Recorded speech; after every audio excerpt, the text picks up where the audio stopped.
Ce scénario génère de grands bouleversements. Nous nous dirigeons vers une époque où la Bible sera confrontée à de sévères interdictions. Bientôt, prêcher l'Évangile sera considéré comme un crime. Nous approchons d'une époque où le christianisme sera interdit et où il sera interdit à tous les croyants de croire, d'agir selon ou même de mentionner la Bible, la sainte parole de Dieu. Je voudrais offrir un point de vue biblique sur une question de grande urgence. Le Congrès ZUA a récemment approuvé le projet de loi H-690. Bien qu'il ait été proposé pour lutter contre l'antisémitisme aux États-Unis, il contient une clause qui interdit de prétendre que les pharisiens sont responsables de la mort de Jésus, ce qui contredit directement la Bible. Le Washington Post a rapporté ce qui suit. La représentante républicaine Marjorie Taylor Greene s'est opposée au projet de loi, exprimant sa crainte qu'il puisse être utilisé pour persécuter les chrétiens qui croient que les Juifs étaient responsables de la mort de Jésus, un point de vue considéré comme antisémite par de nombreux Juifs. L'antisémitisme est inacceptable, a-t-elle déclaré dans un tweet récent, expliquant pourquoi elle avait voté contre le projet de loi, car il pourrait criminaliser les chrétiens qui adhèrent à l'Évangile, qui raconte la remise de Jésus à Hérode pour qu'il soit crucifié par les Juifs.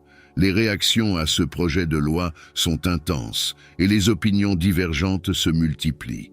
Certains exagèrent, d'autres l'interprètent différemment, et il y a ceux qui l'acceptent sans aucun doute. Il est inévitable que des divisions surgissent lorsqu'une telle proposition est proposée. Mais en tant que chrétiens, quelle devrait être notre perspective? Il convient de rappeler qu'au début de l'histoire de l'Église, sous l'Empire romain, en particulier sous le règne de Néron, les chrétiens étaient persécutés et martyrisés. Va-t-on vers une période similaire? Devons-nous être surpris si un jour nous sommes confrontés aux mêmes adversités que les disciples du Christ? Il est indéniable que les prophéties bibliques nous avertissent d'une époque de persécution imminente. Dans les derniers jours, Jésus nous a directement avertis en déclarant « Vous serez livrés à la tribulation, assassinés et haïs de toutes les nations à cause de mon nom. » Ce message n'a donc pas pour but de vous alarmer. Il ne cherche pas à générer de la peur, mais plutôt à souligner l'authenticité des Écritures. Si ce que la Bible prédit se réalise, pourquoi devrions-nous avoir peur ou nous inquiéter? Une interprétation approfondie du chapitre 34 du psaume, verset 19, nous dit « Nombreuses sont les afflictions du juste, mais l'Éternel le délivre de toutes. » Il s'agit d'un passage vraiment remarquable et souvent négligé. En tant que chrétiens, on ne nous promet pas une vie sans difficulté. Nous n'avons pas la garantie d'une vie sans problème. Au contraire, Dieu promet d'être notre aide. Les défis et les difficultés peuvent surgir de plusieurs manières, et aussi longtemps que nous serons dans ce monde, les problèmes feront partie intégrante de la vie. Je dirais même que cela est encore plus vrai pour les chrétiens, comme Jésus l'exprime dans Jean chapitre 15, versets 18 à 20 et 1. « Si le monde vous hait, sachez qu'il m'a haï avant vous. Si vous étiez du monde, le monde t'aimerait comme s'il était le sien. Pourtant tu n'es pas du monde, mais je t'ai choisi, je t'ai retiré du monde. C'est pourquoi le monde te hait, leur Seigneur. S'ils obéissent à ma parole, ils obéiront aussi à la vôtre. Mais ils vous feront tout cela à cause de mon nom, car ils ne connaissent pas celui qui m'a envoyé. » La question pour nous est de savoir comment gérer la haine du monde, comment faire face à la persécution. Heureusement, les Écritures nous guident dans ce domaine. 1 Pierre chapitre 4, versets 13 à 16 nous instruit. « Mais réjouissez-vous de partager les souffrances de Christ, afin que vous aussi soyez dans l'allégresse et vous réjouissiez lorsque sa gloire se manifestera. Si vous êtes insultés parce que vous êtes un disciple du Christ, c'est une bénédiction, car vous êtes sous l'influence de l'Esprit de gloire, l'Esprit de Dieu. Si quelqu'un souffre parce qu'il est identifié comme chrétien, il ne doit pas avoir honte, mais plutôt glorifier Dieu par ce nom. Lorsque vous faites face à l'adversité à cause de votre foi en Dieu, Soyez fortifiés par la parole de Dieu, car elle affirme que vous êtes bénis, puisque vous êtes sous l'influence de l'Esprit de gloire et de Dieu. Je veux donc vous encourager et vous dire que si vous traversez des difficultés parce que vous êtes chrétien, vous êtes bénis, car comme vous endurez la souffrance au nom du Christ, votre joie sera immense en gloire. Lorsque le Seigneur reviendra, vous serez récompensés pour votre fidélité. Et si vous affrontez les épreuves de la vie, si vous rencontrez les nombreux défis auxquels nous sommes tous confrontés, nous avons la promesse que nous pouvons avoir confiance et c'est nombreuses sont les afflictions du juste, mais le Seigneur le délivre de toutes. Quel que soit le type de défi auquel vous faites face ou la manière dont il se présente, tant que vous restez ferme dans le Seigneur, vous en sortirez victorieux. Maintenant, des voix émergent, proclamant qu'en raison des événements actuels sur la scène mondiale, nous ne sommes pas seulement à la 11e heure, mais que nous sommes sur le point de franchir la porte, avec les événements décrits dans 1er Thessaloniciens, chapitre 4, verset 16, et 17 devant nous, comme le dit la Bible. Car le Seigneur lui-même descendra du ciel à la voix de l'archange et au son de la trompette de Dieu. Et les morts en Christ ressusciteront premièrement. Puis nous qui sommes vivants, qui sont vivants et qui restent, seront enlevés avec eux dans les nuées pour rencontrer le Seigneur dans les airs, et ainsi nous serons avec le Seigneur pour toujours. En outre, il existe un troisième groupe de personnes qui avertissent que nous entrons dans une ère de tribulation, où la persécution des chrétiens atteindra de nouveaux sommets, où l'Antéchrist sera révélé et où la colère divine se déversera sur la terre.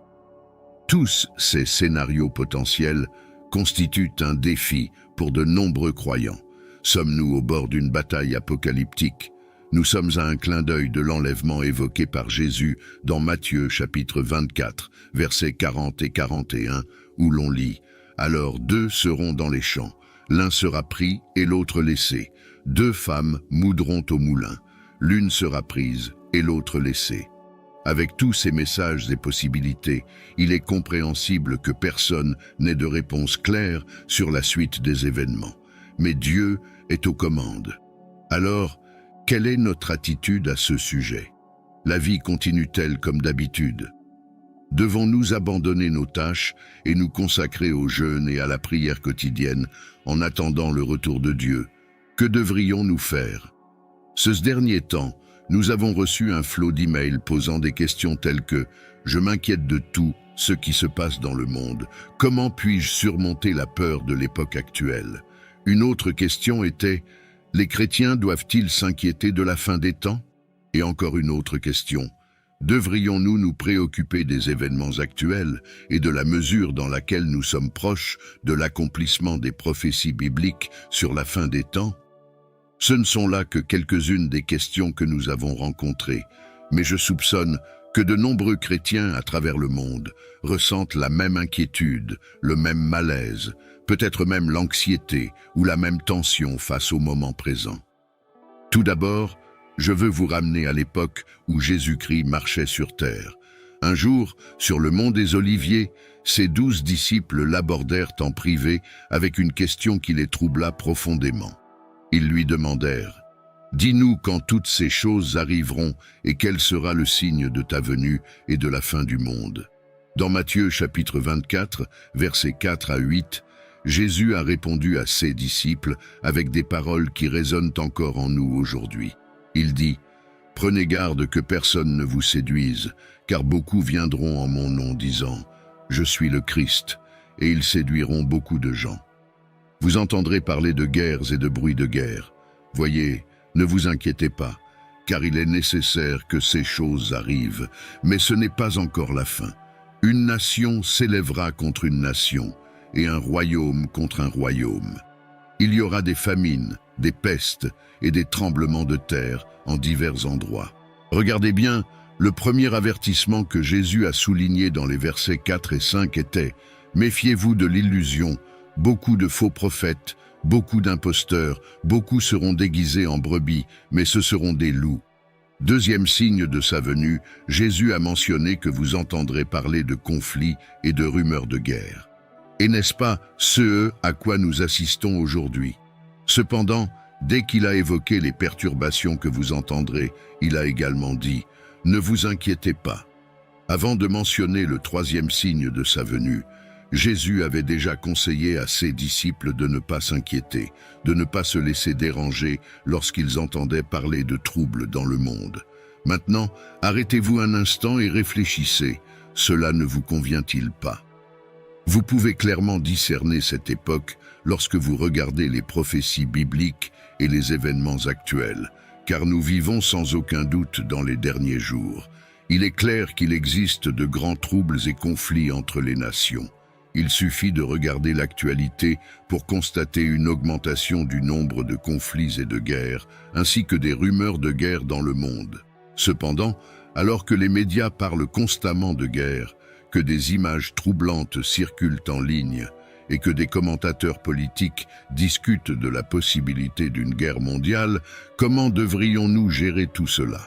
En tant que chrétiens, comment pouvons-nous maintenir la paix dans nos cœurs, même face à tous ces troubles mondiaux? Allez, je vais vous donner un exemple puissant. Le feu est une force naturelle incroyable. Il chauffe nos maisons, peut purifier les métaux précieux comme l'or. Mais cela peut aussi être extrêmement destructeur. Le même feu qui chauffe une maison peut la détruire. Le même feu qui purifie l'or peut constituer une menace mortelle. Le fait est que nous sommes entourés par le chaos. La peur nous entoure. L'incertitude est palpable. Mais le chaos que nous voyons dans le monde devrait nous conduire à rechercher la paix en Jésus-Christ, au lieu de nous laisser consumer par les malheurs du monde. Concentrez-vous sur la parole de Dieu et les promesses qu'elle apporte. Oui, nous vivons les derniers jours. Oui, il y a une augmentation de l'instabilité entre les nations. Oui, nous assistons à des famines, des maladies et des tremblements de terre, tout comme Jésus l'a mentionné dans Matthieu chapitre 24, verset 7. Mais devons-nous nous inquiéter? Non, et je vais vous dire pourquoi. Premièrement, à cause de la parole de Dieu. Deuxièmement, à cause de Dieu. Troisièmement, par le don incroyable du Saint-Esprit. En ces temps incertains, nous n'avons pas besoin d'être affligés, car la parole de Dieu nous a déjà révélé l'avenir. Nous savons ce qui s'en vient et comment cela va se terminer. Nous n'avons pas besoin de nous inquiéter, car Luc, chapitre 21, verset 28, nous dit « Quand toutes ces choses commenceront à arriver, levez-vous et relevez la tête, car votre rédemption approche. » Nous n'avons pas besoin de nous inquiéter, car Matthieu chapitre 6, versets 25 et 26, nous le rappelle. C'est pourquoi je vous le dis, ne vous inquiétez pas de votre vie, de ce que vous mangerez ou de ce que vous boirez, ni de votre corps, de ce que vous mangerez. La vie est plus que de la nourriture, et le corps est plus que des vêtements.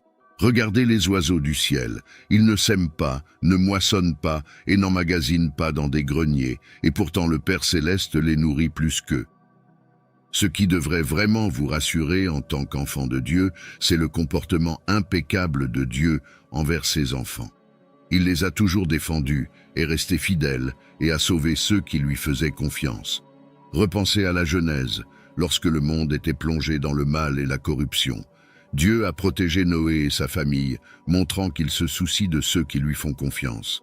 De même, lorsque Sodome et Gomorrhe furent détruites, Dieu protégea Lot et sa famille. Un passage frappant est Luc, chapitre 23, verset 34, où Jésus, même sur la croix, s'écrie « Père, pardonne-leur, car ils ne savent pas ce qu'ils font. » Cet acte de pardon reflète le message chrétien de réconciliation et de compassion, même face à une grave injustice. Cela peut nous inciter à réfléchir sur la façon de réagir aux persécutions ou aux malentendus liés à notre foi. Jean chapitre 18, versets 20 à 23, nous donne un aperçu de la façon dont Jésus a traité les accusations et les conflits. Il a répondu ouvertement et honnêtement, soulignant l'importance de la transparence, quelque chose qui peut guider notre dialogue contemporain sur la liberté religieuse. De plus, Actes chapitre 5, verset 29, montre les apôtres défendant courageusement leur mission de prêcher l'Évangile face aux autorités qui tentaient de les faire taire. Ils affirment « Il faut obéir à Dieu plutôt qu'aux hommes ».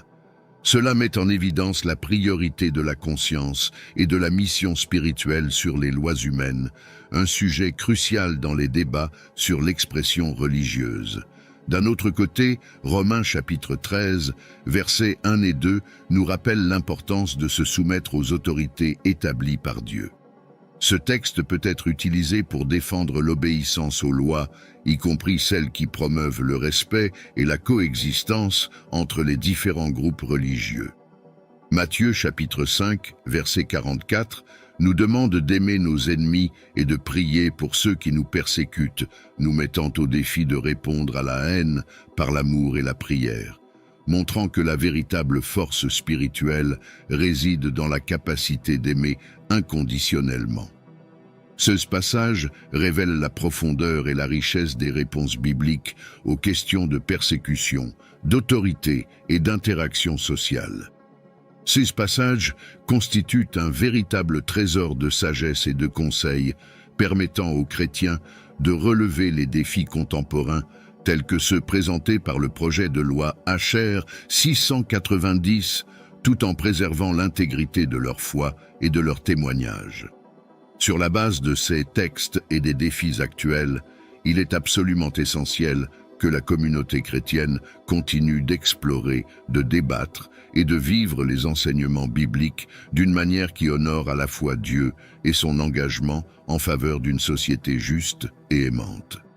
S'engager dans des discussions respectueuses et bien informées sur les implications juridiques et sociales de votre foi peut grandement contribuer à garantir que la voix chrétienne reste pertinente et respectée dans le discours public. Le rôle des chrétiens dans le monde va au-delà de la défense de leurs propres droits. Ils sont également appelés à promouvoir la paix, la compréhension et la justice pour tous. L'application réfléchie et compatissante de la sagesse biblique peut être une boussole essentielle dans cette mission, garantissant que la foi chrétienne reste une source d'espoir et de réconciliation dans un monde souvent divisé. Regardez l'Exode.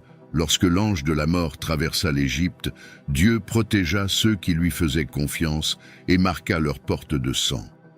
Ou souvenez-vous des 3 jeunes Hébreux dans la fournaise ardente, où Dieu était présent avec eux. Le point crucial est donc que le Dieu que nous servons, Jéhovah, a une histoire remarquable de soutien, de protection et de préservation. Il n'y a aucune raison d'avoir peur. Le voyage de Paul illustre de manière frappante comment, avec la permission de Dieu, un persécuteur peut se transformer en un fidèle serviteur dans son œuvre.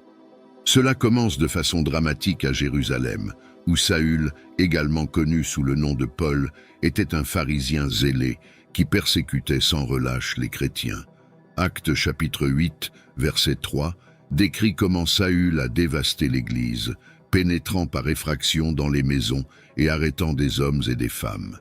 Sa ferveur le conduisit à une croisade pour éteindre le mouvement des disciples de Jésus de Nazareth, mais ce voyage allait prendre une tournure surprenante. Alors qu'il se rendait à Damas avec l'ordre d'arrêter les adeptes de la voie, une lumière venue du ciel l'entoura et le jeta au sol. Une voix puissante demanda « Saul, Saul, pourquoi me persécutes-tu » Actes chapitre 9, verset 4.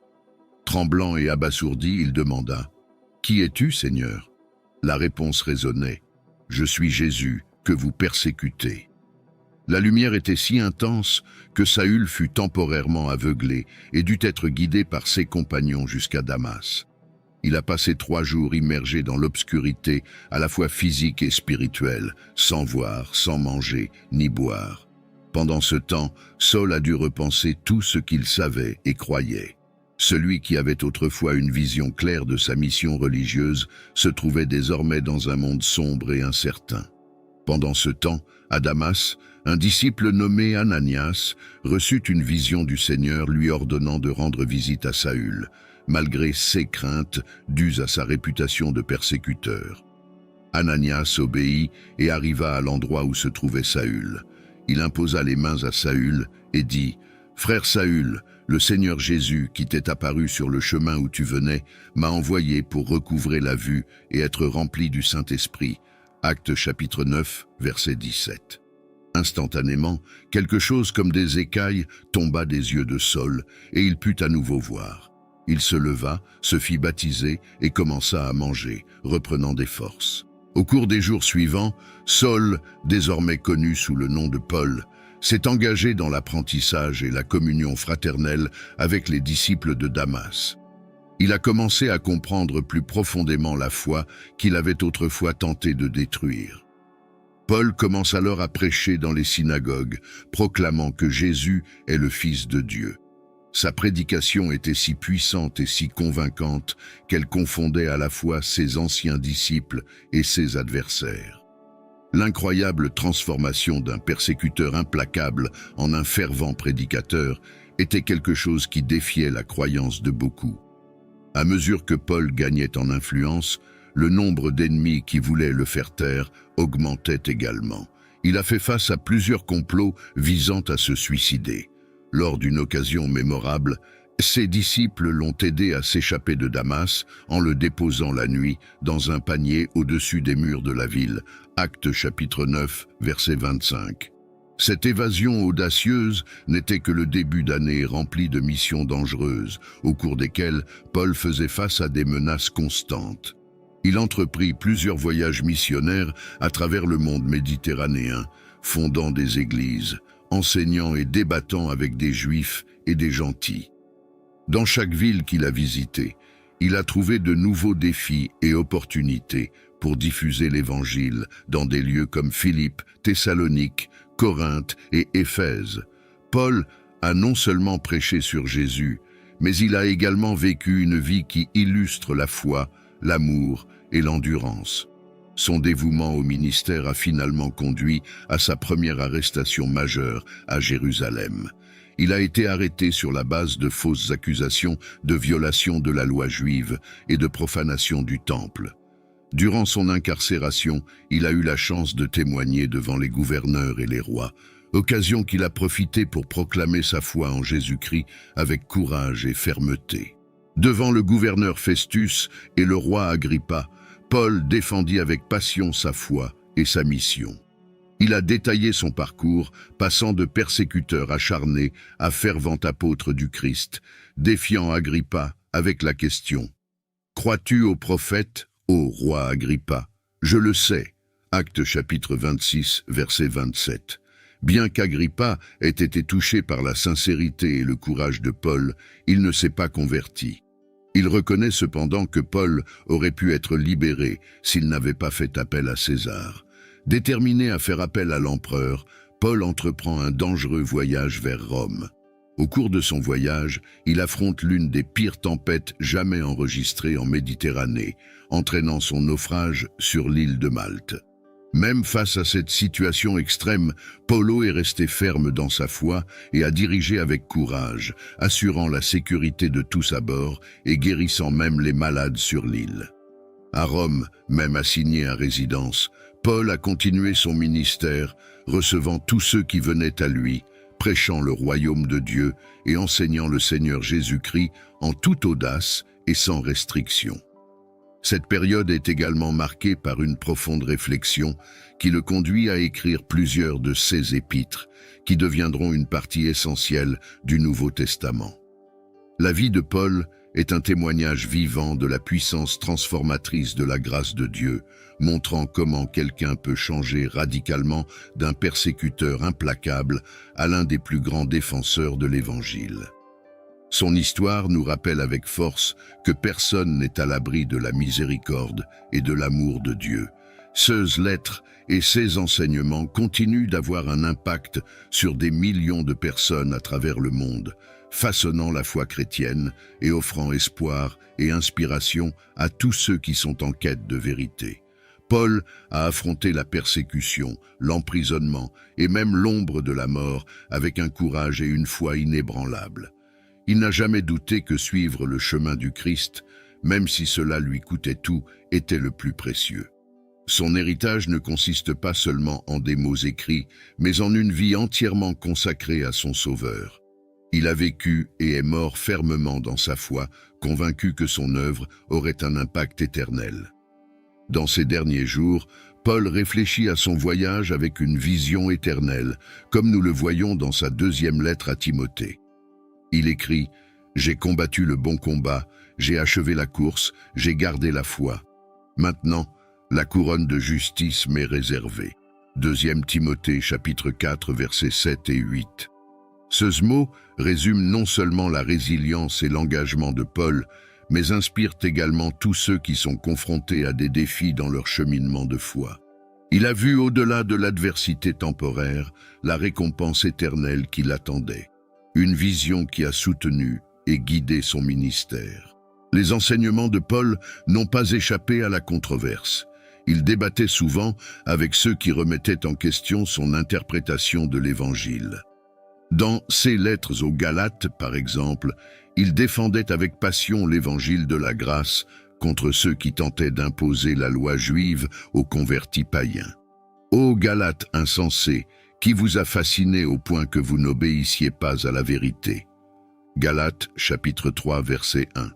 Les a mis au défi, les exhortant à reconnaître la liberté trouvée en Christ. L'impact que Paul a eu sur la formation de la première communauté chrétienne est véritablement gigantesque.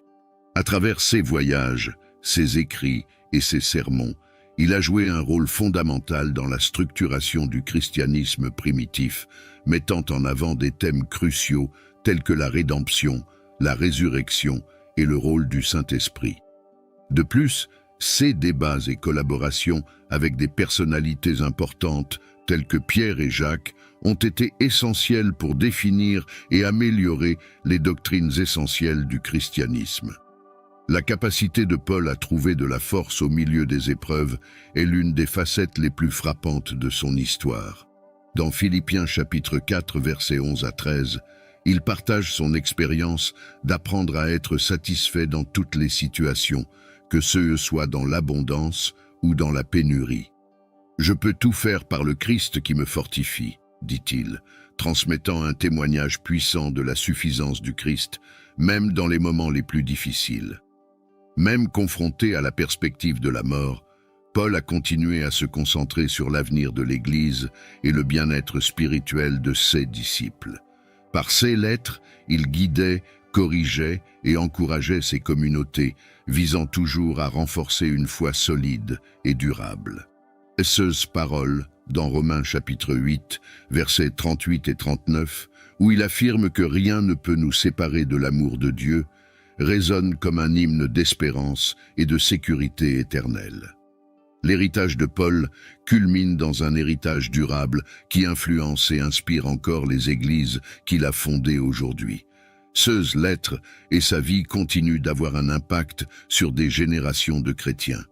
Son exemple de transformation radicale et de dévotion inébranlable à l'Évangile reste une lumière directrice pour tous ceux qui cherchent à vivre une vie alignée sur les desseins divins.